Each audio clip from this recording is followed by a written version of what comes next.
सन्नी, ये दोनों लड़कियां शादी के लिए, अब तुम्हें डिसाइड करना है कि तुम्हें इन दोनों में से किससे शादी करनी है। ये अर्जिता है, ये बिल्कुल तेरी तरह है। ये देर रात तक पार्टियां करना, क्लबिंग करना, दोस्तों के साथ घूमना फिरना और लेट नाइट पार्टीज करना इसको बहुत पसंद है। ये शहर में ही पली बड़ी है। Hello hello. इसका नाम हिमांशी है। बेटा ये गांव में पली बड़ी है। इसको अपने परिवार के साथ रहना, बड़े बूढ़ों की सेवा करना, छोटों से प्यार करना, ये सब इसको अच्छा लगता है। खाना भी बहुत अच्छा बनाती है। ये थोड़ी पारिवारिक लड़की है। नमस्ते। नमस्ते। अब सनी तू डिसाइड कर ले, तुझे इन दोनों में से किससे शादी करनी है, क्योंकि तेरे पापा ने तो मेरे नाक में दम कर रखा है कि बेटे की शादी करवाओ, बेटे की शादी करवाओ। तू देख ले। ठीक है माँ, अब आप चाहती हैं कि मैं इन दोनों में से किसी से शादी करूं, तो शाम तक सोच के बताता हूं मैं आपको। लेकिन उससे पहले मैं इन दोनों से बात करना चाहता हूं, अकेले में। हाँ ठीक है, कोई जल्दबाजी नहीं है। तू आराम से बैठकर बात कर, समझ ले इनको और मुझे शाम तक बता देना। अब बात करो तुम लोग, मैं चलती हूँ फिर। ठीक है।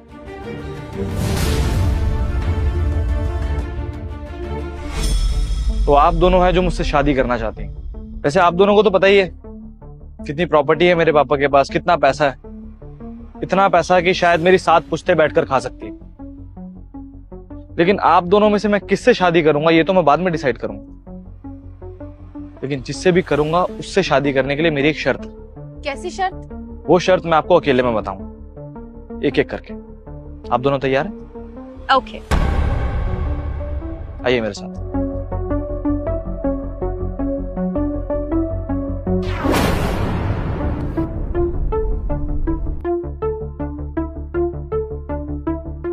तो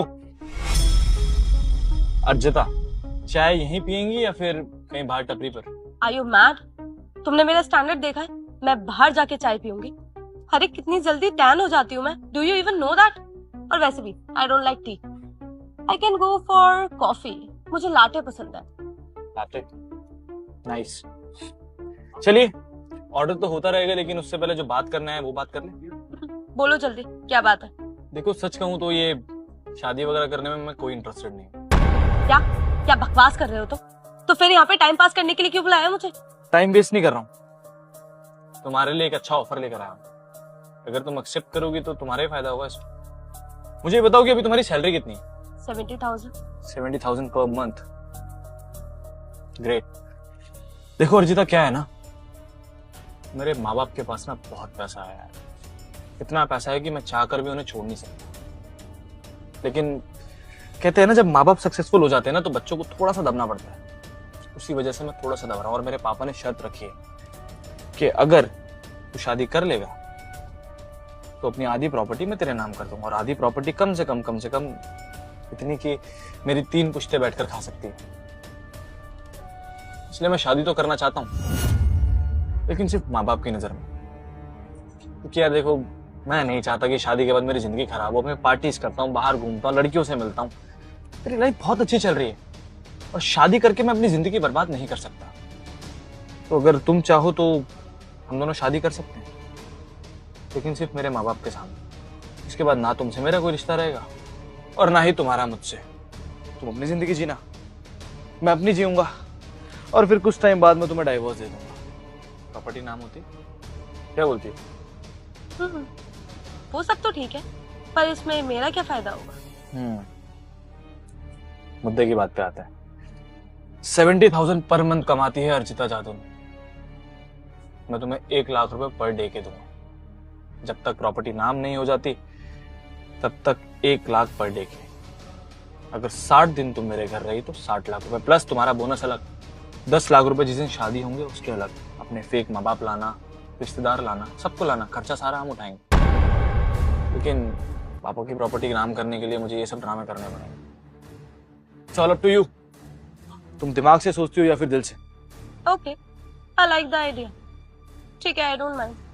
पर मेरी बात सुनो, वो जो लड़की आई है उसको क्या बोलोगे तुम? यार देखो, मेरी माँ उसको लेकर आई है तो फॉर्मेलिटी के लिए बात तो करनी पड़ेगी उससे। समझा दूंगा उसको कि मुझे नॉर्मल लड़कियां नहीं पसंद है और तुम्हारे साथ वाइब भी मैच हो गई एंड ऑल। कुछ ना कुछ बोल दूंगा, डोंट वरी अबाउट दैट। लेकिन तुम्हारे मेरे बीच जो डील हुई है उसे याद रखना। और हाँ, हम लोग पति पत्नी होंगे, लेकिन पति पत्नी वाला रिश्ता नहीं होगा हमारे बीच, बिजनेस होगा, अंडरस्टैंड? डन। पर हाँ, तुमने मुझसे डील करी है, ये याद रखना। ऐसा नहीं होना चाहिए कि उस लड़की से मिलो तो उसको कंफर्म कर लो। Done. Done. See you soon then. Sure.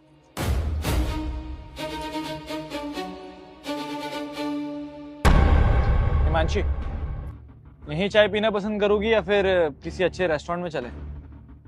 कोई खास जरूरत नहीं है किसी महंगे होटल में जाने की। वहां ना बिल ज्यादा होता है और टेस्ट कम। वो बात है ना, जितनी ऊंची दुकान उतने ही फीके पकवान। हम यहाँ भी चाय पी सकते हैं, अच्छी बनती है यहाँ भी। वैसे तुम्हें यहाँ लाने की वजह कुछ और है। तुम चाहो तो मुझे जज कर सकती हो, लेकिन क्या मैं तुम्हारी सैलरी जान सकता हूँ? मेरी सैलरी 25,000 रुपए है। 25,000? ठीक है हिमांशी, यहाँ मैं तुमसे कोई शादी नहीं करने आया हूँ। यहाँ मैं तुम्हारे साथ एक डील करना चाहता हूँ, बिजनेस डील। कैसी बिजनेस डील? देखो हिमांशी, क्या है कि मैं एक अमीर बाप की बिगड़ी भी औलाद हूँ। मुझे घूमना फिरना, पार्टी करना, लड़कियों के साथ रात रात भर रुकना बहुत ज्यादा पसंद है। और मुझे अपनी फ्रीडम से इतना प्यार है कि मैं इस फ्रीडम को खोना नहीं चाहता। और कहते हैं ना, जब बाप अमीर हो तो बेटे को थोड़ा सा दबना पड़ता है। वही मेरे साथ हो रहा है। मेरे बाप के पास इतना पैसा है, इतने ऐशो आराम दे रखे उन्होंने मुझे कि मैं उन्हें छोड़ ही नहीं पा रहा हूं। और अब उन्होंने मेरे सामने शर्त रख दी है कि शादी करो और 50% प्रॉपर्टी मुझसे ले लो। तो मैं शादी तो करना चाहता हूं हिमांशी, लेकिन सिर्फ और सिर्फ एक बिजनेस की तरह। तुम समझ रही हो ना मैं क्या कहना चाह रहा हूं? मतलब तुम और मैं पति पत्नी तो होंगे, लेकिन मेरे घर वालों के सामने। और वो भी जब तक मेरे पास आधी प्रॉपर्टी नहीं आ जाती। उसके बाद तुम अपने रास्ते और मैं अपने रास्ते, लेकिन तब भी हमारे ऊपर कोई रिस्ट्रिक्शंस नहीं होगी। तुम्हें जहां घूमने का मन करे, जहां जाने का मन करे, तुम जा सकती हो। सेम केस में मेरा होगा। अगर तुम चाहो तो ये डील मेरे साथ कर सकती हो। आपकी सोच ऐसी है? इसका मतलब जैसा मैंने आपके बारे में सोचा था, आप तो इसके बिल्कुल विपरीत है। मैंने कभी नहीं सोचा था आपके बारे में कि आप ऐसे निकलेंगे। आपके पिताजी, वो भी तो रईस है, लेकिन उनके विचार, उनकी सोच कितनी अच्छी है। आप कहीं से उनके बेटे नहीं हैं। आपको पता है मैंने आपके बारे में कितना कुछ सोचा था कि आप दिल के कितने अच्छे होंगे, आपके सोच विचार बहुत अच्छे होंगे, लेकिन आप तो मेरी सोच पे बिल्कुल भी खरे नहीं उतरे। आपके बारे में मैंने बहुत गलत सोचा था।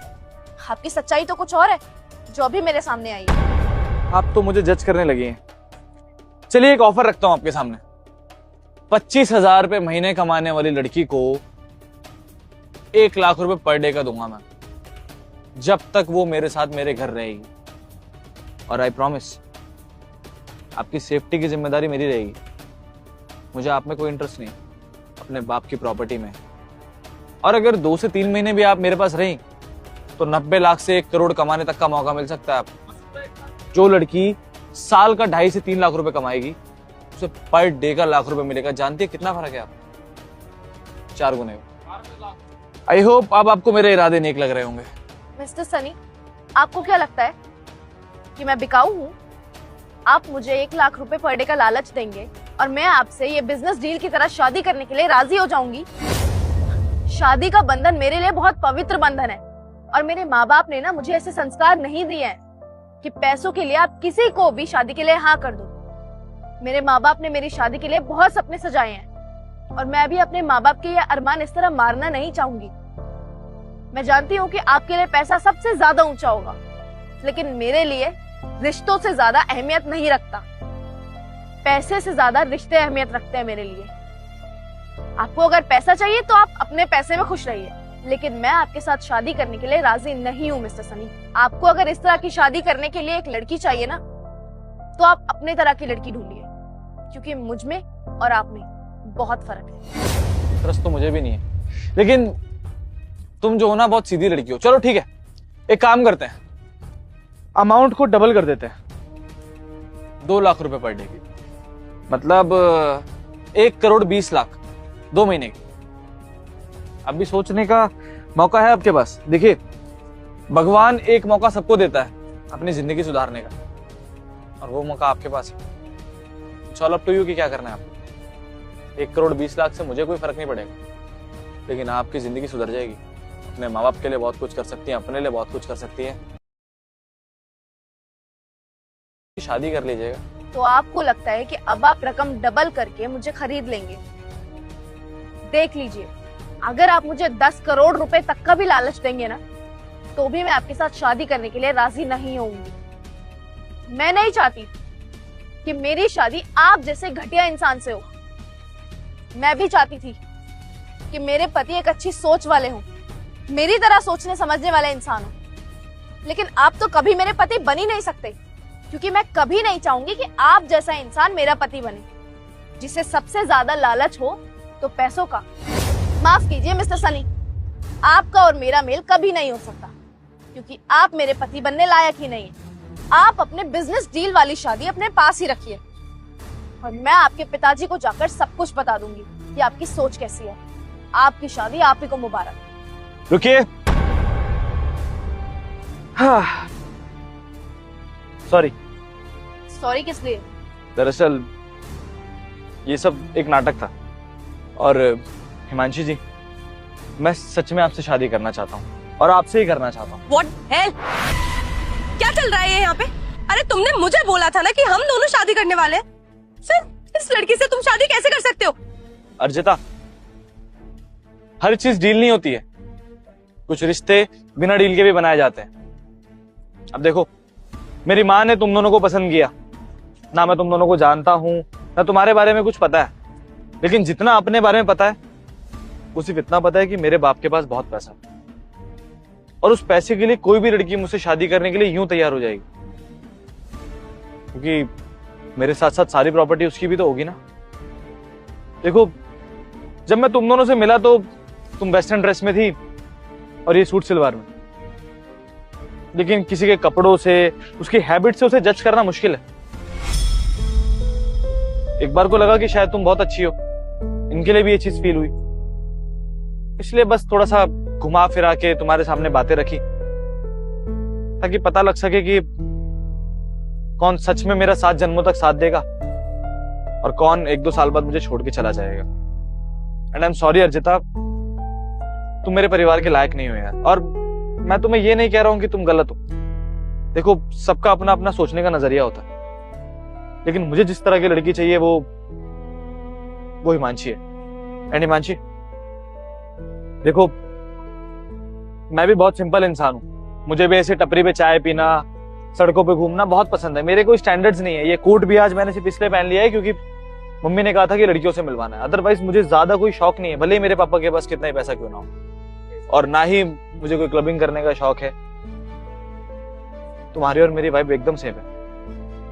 एंड उस मजाक के लिए आई एम सॉरी यार, लेकिन प्लीज इस रिश्ते के लिए मना मत करना। कोई बात नहीं, मुझे दिक्कत नहीं है। अर्जिता, बहुत अच्छा लगा तुमसे मिलके। तुम जा सकती हो। शुक्रिया।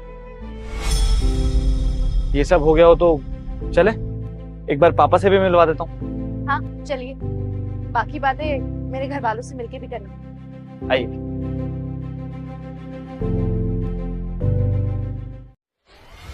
सर मैं ये नौकरी नहीं कर सकती। नौकरी नहीं कर सकते मतलब? ज्योति, क्या हो गया? क्या प्रॉब्लम हो गई? कोई सैलरी वगैरह को लेके इशू है तो बताओ, बैठ के डिस्कस कर लेते हैं। सर सारी चीजें आपकी आंखों के सामने है, लेकिन फिर भी आप उसे देखना नहीं चाहते, नजरअंदाज करते हैं हर एक चीज को आप। ज्योति, मैं आपकी बात नहीं समझ पा रहा हूँ, आप क्या कह रही हैं। देखिए, आप साफ साफ बताइए कि प्रॉब्लम है क्या। सर प्रॉब्लम मेरी सनी है। सर वो मेरा जूनियर है, उसके बावजूद हर एक चीज में मुझे इंटरफेयर करता है, मुझे सलाह देने लग जाता है। मैंने उसे कहा भी मुझे तेरी सलाह की कोई जरूरत नहीं है, लेकिन नहीं, मानता ही नहीं है। ऐसा लगता है कि वो मेरा सीनियर हो और मैं जूनियर। सर वो इस कंपनी का कोई बॉस नहीं है जो मैं उसकी हर बात मानूंगी। मैं आपकी बात मान सकती हूँ because you are senior then me, लेकिन वो मेरा जूनियर है, उसे मेरी बात माननी चाहिए। सर मैं थक चुकी हूँ उसकी बात सुन सुन के। अब मुझसे ना इस कंपनी में काम नहीं होता। अगर मैं इस कंपनी में अपने जूनियर की सुनने आई थी तो क्या करूं मैं यहाँ पे रहकर? मैं किसी और कंपनी में चली जाती हूँ ना जहाँ मेरी इज्जत हो। ठीक है ज्योति, मैंने आपकी बात सुनी, लेकिन मुझे इसमें सन्नी गलत तो नहीं लगा। आई मीन वो तो आपकी हेल्प ही कर रहा है ना आपके काम में, तो फिर दिक्कत क्या है? उसको इंटरफेरेंस नहीं कहेंगे, उसे हेल्प करना कहेंगे। इससे आपका काम बेटर हो रहा है सन्नी के सपोर्ट से। तो इसमें बुरा मानने वाली क्या बात है? सर यही तो दिक्कत है। देखो आप ना फिर भी उसकी साइड ले रहे हो। इतनी सारी प्रॉब्लम गिनवा दी है मैंने, लेकिन नहीं, आपको वही अच्छा लगता है। सर आप उसको इतना ज्यादा पसंद करते हो कि आप ना हमारी प्रॉब्लम्स को नजरअंदाज करते हो, लेट इट गो करते हो उसको। बट एक्चुअली सर मैं आपको कहना चाहती हूँ कि अगर आप उसको नहीं समझाने वाले ना, तो मैं इस कंपनी में जॉब नहीं करूंगी, मैं किसी और कंपनी में देख लूंगी। नहीं ठीक है, मैं करता हूँ सन्नी से बात। आप इस तरह नौकरी छोड़ने की बात मत करिए, अपना काम कंटिन्यू करिए। मैं सन्नी से बात करने के बाद आपको रिवर्ट करता हूँ। Okay okay sir.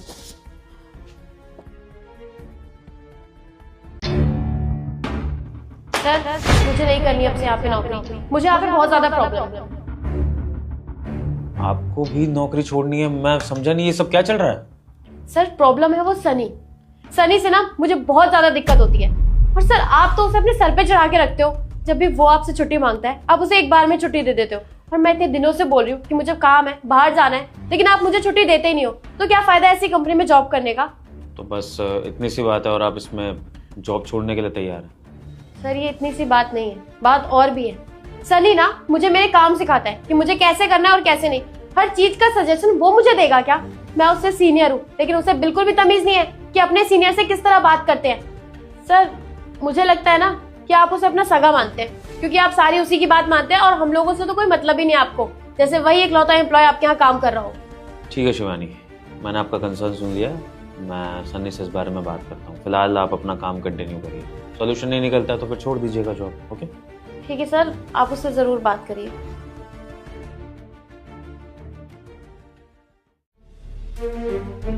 Yes sir, बुलाया आपने मुझे? हाँ ज्योति, आपको ये इन्फॉर्म करने के लिए बुलाया है कि कंपनी का वाइंड अप हो रहा है, तो हम कंपनी कल से बंद कर रहे हैं। तो अब आपको जॉब पे नहीं रख पाएंगे। देख लीजिएगा आगे आपको कैसे क्या करना है और कहाँ जॉब दी। ओके सर ये आप कैसी बात कर रहे हैं? अभी एकदम अचानक से मैं दूसरी नौकरी कहाँ से ढूंढूंगी? सर एटलीस्ट आपको 1 मंथ का नोटिस पीरियड तो देना चाहिए था ना। सर ऐसे मार्केट में जॉब तो मिलती नहीं है, बिक तो रही नहीं होती कि तुरंत जाके उठा लिया जाए। Sir this is not fair, ऐसा आप नहीं कर सकते हमारे साथ। अब ज्योति इसमें मैं क्या कर सकता हूँ? मुझे आज ही पता लगा कि मेरी कंपनी को इतना घाटा हो गया कि एक दिन भी ये कंपनी नहीं चल सकती है। तो पहले से बताने का तो सवाल ही पैदा नहीं होता। और रही बात नोटिस पीरियड की, तो नोटिस पीरियड तो तब दूँ ना जब मेरे पास कुछ दिन बचे हो। यहाँ मुझे कल से ही कंपनी पे ताला लगाना पड़ेगा, तो कुछ नहीं हो सकता है। आप देख लीजिए ना, कहीं ना कोई कुछ ना कुछ नौकरी तो मिल ही जाएगी। और अगर नहीं भी मिलती है तो ये मेरी जिम्मेदारी तो नहीं है ना Jyoti. But still sir, it's all about our future. Sir ऐसे मैं किसी और कंपनी में तुरंत जाऊंगी, वो मेरे को थोड़ी एक्सेप्ट कर लेंगे? उनको भी हमें 1 महीने पहले बताना पड़ता है, इंटरव्यू देना पड़ता है, तब जाके वो हमें एनरोल करते हैं। सर आप तो समझ रहे हैं, पता नहीं खिचड़ी है ये। सर आप बॉस है इस कंपनी के, आपको तो ये सारे प्रोसीजर के बारे में पता होना चाहिए। मैं कम इन सर? आ जाइए शिवानी। जी सर, बुलाया आपने? हाँ शिवानी, आपको भी यही बताने के लिए बुलाया था कि हम कंपनी बंद कर रहे हैं, तो आप दोनों को हम जॉब पर नहीं रख पाएंगे। अब से क्या, आपको कल से ही कहीं और काम देखना होगा। इस कंपनी में ताला लगने वाला। लेकिन सर आप ऐसे कैसे कर सकते हैं? आपको हमें पहले से बताना चाहिए ना। अब हम आखिरी मोमेंट पे कहाँ पे जाके जॉब ढूंढेंगे? एग्जैक्टली, मैं भी सर को यही बता रही थी। पर सर आपको थोड़े से फंड तो रखने चाहिए थे ना। सर ऐसी सिचुएशन कभी भी आ सकती है, तो आपको ध्यान रखना चाहिए था। आपने तो सीधा हाथ खड़े कर दिए कि मैं कुछ नहीं कर सकता। सर आपने हमारे बारे में नहीं सोचा, हमारी भी फैमिली है। हम अपनी फैमिली को अगर सैलरी नहीं देंगे, पैसे नहीं देंगे, तो कैसे चलेगा हमारा घर बार? हाँ सर, ये बिल्कुल सही बात है। हमें भी अपना घर देखना होता है। हमें क्या मतलब है कि आपका पैसा आ रहा है या नहीं आ रहा है? हमें तो अपनी सैलरी चाहिए ना। सर आप एक काम करिए, हमें 2-3 महीने की सैलरी एडवांस में दे दीजिए, ताकि अगर हमें नौकरी नहीं मिलती तो हम आराम से सर्च कर सके। इतना आसान नहीं है सर नौकरी मिलना। तो बस यही आपका कंसर्न था। आप लोगों को आने वाले 2-3 महीने की सैलरी चाहिए, और अगर वो आपको मिल जाए तो फिर आपको फर्क नहीं पड़ता कि कंपनी बंद हो रही है, आपकी नौकरी जा रही है या क्या। हाँ नहीं सर, हमें उससे कोई मतलब नहीं है, आपकी कंपनी बंद हो या चाहे कुछ भी हो। हमें हमारी सैलरी चाहिए एडवांस में। मैं आई कम इन सर? हाँ सनी, आ जाओ। जी सर, बुलाया आपने? सनी, तुम्हें भी यही बताना था जो मैंने इन दोनों को बताया कि हमारी कंपनी वाइंड अप हो रही है और कल से हमारी कंपनी में कोई काम नहीं होगा। तो मैं सारे एम्प्लॉयज़ को इन्फॉर्म कर रहा था कि अब मैं उनको जॉब पर नहीं रख पाऊंगा। ये लोग तो कह रहे हैं कि इनको आने वाले 2-3 महीने की सैलरी चाहिए तभी यहाँ से जाएंगे, वरना ये कोई एक्शन भी ले सकते हैं, मे बी लीगल एक्शन। तुम भी बता दो, तुम्हारी भी ऐसी कोई डिमांड है क्या सैलरी वगैरह की? अगर मेरे बस में होगा तो मैं अरेंज कर लूंगा, वरना लीगल तरीके से देखते हैं क्या हो सकता है। सर आप कैसी बातें कर रहे हैं, और कंपनी घाटे में चल रही है, ये बात आप हमें आज बता रहे हैं? सर आपको पहले बताना चाहिए था ना। हम लोग दिन रात एक करके काम करते सर, मेहनत और ज्यादा करते, पर इस कंपनी को इस तरीके से डूबने नहीं देते। हमारी कंपनी का मार्केट में इतना नाम है सर, हम इस तरीके से तो नहीं होने देंगे ना अपनी कंपनी के साथ। जॉब छोड़कर जाना चाहिए। अगर आप लोग ऐसे जॉब छोड़कर चले जाएंगे तो सर का क्या होगा? सर तो अकेले पड़ जाएंगे ना। देखिए मेरी बात समझने की कोशिश करिए, आप लोग ऐसे जॉब छोड़ने की बात मत करिए प्लीज। तुम होगे राजा हरिश्चंद्र की औलाद, ठीक है, लेकिन हम नहीं। तुम्हारे पास बहुत पैसा होगा, लेकिन हमारे पास नहीं है। हमारा घर इस सैलरी से चलता था, और जब नहीं मिलेगी सैलरी तो हम कहीं और नौकरी देखेंगे ना, कोई अच्छी कंपनी में जहां हमारी इज्जत होती। वैसे भी तुम हमारी इज्जत तो करते नहीं थे। इस कंपनी के जूनियर्स अपने आप को पता नहीं क्या समझते थे। अब मैं खुद ही यहाँ से रिजाइन करने वाली थी, लेकिन अब जब कंपनी डूब रही है तो अच्छा ही है। जो होता है अच्छे के लिए होता है, राइट? लेकिन एक बार बस सनी, बस और कुछ बोलने की जरूरत नहीं है इन लोगों को। दरअसल सच्चाई ये है कि कंपनी को कुछ नहीं हुआ है ना, कंपनी वाइंड अप हो रही है। मैंने ये सब झूठ बोला था इन लोगों की सच्चाई तुम्हारे आगे लाने के लिए, और तुम्हारी सच्चाई इन लोगों को बताने के लिए।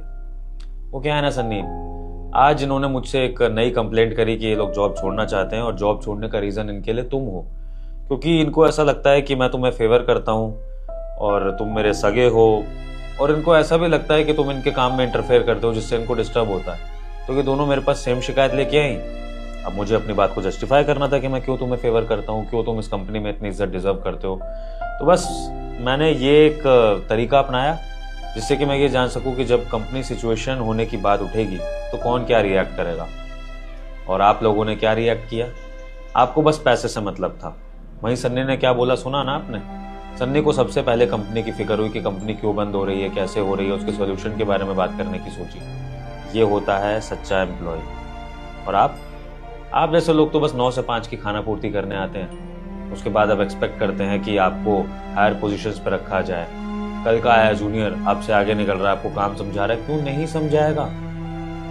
क्योंकि उसमें वो टैलेंट है, वो स्किल है, इसलिए वो आपको आपका काम समझाता है। और अगर आप लोगों को अपना काम अच्छे से करना आता ना तो उसको समझाने की जरूरत नहीं पड़ती है। और एक बात बताऊं आपको कि मैं सन्नी को क्यों फेवर करता हूँ, क्योंकि सन्नी जैसे लोगों पर मैं अपनी कंपनी छोड़ के जा सकता हूँ, लेकिन आप जैसे लोगों पर मैं कभी अपनी कंपनी नहीं छोड़ सकता, जो यहाँ पर सिर्फ सैलरी के लिए आते हैं। और ये आप ही लोगों की सीख के लिए मैं आपको बता रहा हूँ कि जिंदगी में अगर आगे बढ़ना है ना, कुछ करना है, तो 9 से 5 की मेंटालिटी को हटाना पड़ेगा, काम पर फोकस करना पड़ेगा, काम को समझना होगा और एक पैशन विजन लेके काम करना होगा, तब जाके आगे बढ़ पाओगे।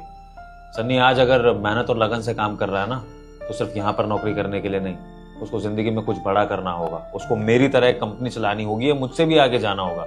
इसलिए वो दिन रात इतनी मेहनत करता है, ओवर टाइम करता है, आप जैसे सीनियर्स को समझाता है। लेकिन आप लोग अपनी ग्रोथ के बारे में सोचते ही नहीं है। तो इसलिए मुझे सन्नी को फेवर करना पड़ता है। कल का आया जूनियर आप लोगों से ज्यादा मुझे प्यारा होता है, और मैं सन्नी को फेवर करूंगा, मरते दम तक करूंगा। जब तक ये कंपनी चला रहा हूं ना, मुझे सन्नी जैसे लोग ही चाहिए अपनी टीम में, जो मेरी कंपनी को आगे बढ़ा सके। आप जैसे लोगों के भरोसे मैं नहीं छोड़ सकता हूं अपनी कंपनी, समझे? तो ये फर्क है सन्नी और आप में। आई होप अब आपको ये चीज क्लियर हो गई हो। और मैं आप लोगों को काम में सिर्फ इसलिए टोकाटाकी करता था कि काम हमारी कंपनी का और अच्छा हो, हमारी कंपनी का मार्केट में नाम हो।